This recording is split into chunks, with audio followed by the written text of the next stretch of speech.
advantage Assam 2.0 লগত সংগতি ৰাখি আমি যিখন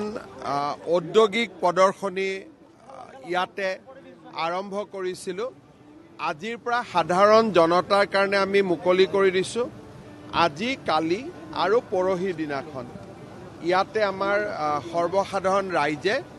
এই প্ৰদৰ্শনীখন চাব পাৰিব আজি মই এটা পেভিলিয়ন চালোঁ এদিনত গোটেইকেইটা চোৱা সম্ভৱ নহয় অহাকালি মই আহি বাকীকেইটা পেভিলিয়ন চাবৰ কাৰণে যত্ন কৰিম আৰু ইয়াতে যদি আপোনালোকে দেখা পায় ইয়াত অসমৰ ষ্টাৰ্টআপছ অসমৰ বৃহৎ উদ্যোগ MSME ফৰেষ্ট প্ৰডাকশ্যন আত্মসহায়ক গোটৰ প্ৰডাকশ্যন গোটেই আমি স্পেক্ট্ৰামটোকে ইয়াত ৰাখিছোঁ বিশেষকৈ মই ছাত্ৰ ছাত্ৰীসকলক অনুৰোধ কৰিম যে তেখেতসকলে আহি এই প্ৰদৰ্শনীখন চাব লাগে আমাৰ অসমৰ বিষয়ে আমি বহুত কথা বুজিব পাৰিম যিখিনি মই দেখিছোঁ সেইখিনিয়ে যিমানটো টুইট কৰিছোঁ তাতকৈ কিবা যদি আছে মই গম পোৱা নাই অহাকালি আপোনালোকৰ লগত যেতিয়া আমি কথা পাতিম তেতিয়া পাম কিন্তু মই ভাবোঁ 500-600 কোটিৰ কিবা ডিফাৰেঞ্চ হ'লে হ'ব মেক্সিমাম নহয়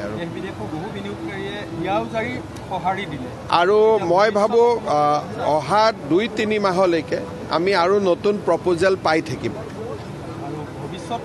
এতিয়া আমাৰ কাম আছে এতিয়া আচল কাম হ'ব যে মাটি ক'ত দিম ইনচেণ্টিভ কেনেকৈ দিম এতিয়াতো MOUৰ পিছত এতিয়া আচল আলোচনা এতিয়াহে আৰম্ভ হ'ব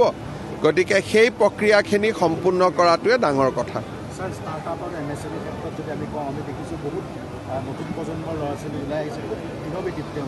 আমাৰ অসমত ষ্টাৰ্টআপ খুব ধুনীয়াকৈ এটা নতুন মুভমেণ্ট আৰম্ভ হৈছে সেইকাৰণে এইবাৰ আমি এটা সুকীয়া ডিপাৰ্টমেণ্ট ৰাখিছোঁ বাজেটতো এইবাৰ আমি ভাল পইচা ৰাখিম যাতে ষ্টাৰ্টআপটোক আমি আগুৱাই লৈ যাব পাৰোঁ IIT গুৱাহাটী হওক আমাৰ নিজৰ ষ্টাৰ্টআপ হওক আমাৰ বায়'টেকনলজি পাৰ্কৰ ইনকিউবেশ্যন হওক বহুতবোৰ কাম হৈছে ষ্টাৰ্টআপত বিশেষকৈ অসমীয়া ডেকা ল'ৰাখিনিয়ে বহুত ভাল ভাল আইডিয়া লৈ ওলাই আহিছে চৰকাৰেও সহায় কৰিব আৰু অকণমান এনেকুৱা ধৰণৰ প্ৰদৰ্শনীৰ জৰিয়তে আমি তেওঁলোকক এক্সপ'জ কৰিলে আৰু তেওঁলোকে আগুৱাই যাব পাৰিব